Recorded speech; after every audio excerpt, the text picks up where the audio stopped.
à tous et bienvenue dans Regatta, votre mag 100% régate et course au large. Et oui, c'est encore l'été et pourtant Regatta fait déjà sa rentrée parce que non, on ne pouvait pas passer à côté de cette belle victoire française sur le Fastnet. Pareil pour l'America's Cup où on a eu le droit à du vrai spectacle. Alors c'est parti, on enchaîne. C'est l'histoire de Français, un père et un fils qui remportent ensemble la plus mythique des courses anglaises, le Fastnet, et ce, toutes classes confondues. C'est une première dans l'histoire de cette course mythique, la victoire non pas de Français mais d'un équipage double, le figariste Alexis Loison et son père Pascal à bord du JPK 10.10 Night and Day. On est super content et je trouve génial d'avoir fait ça effectivement en double. Les courses en solitaire que toi tu fais beaucoup ont permis aux équipages réduits d'être aussi performants que les équipages complets, mais nous on n'en est pas plus surpris que ça.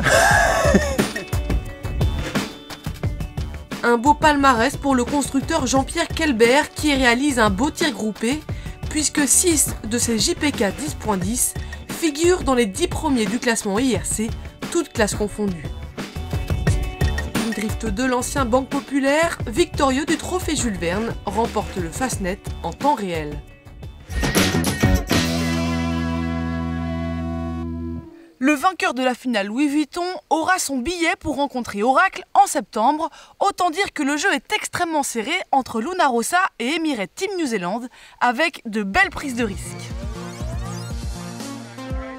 Effectivement, la bataille fait rage en ce moment sur la finale de la Coupe Louis Vuitton.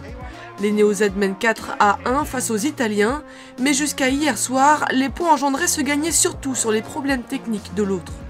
Soucis de dérive pour les uns, panne hydraulique pour les autres. Heureusement, on a eu le droit quand même à de belles figures.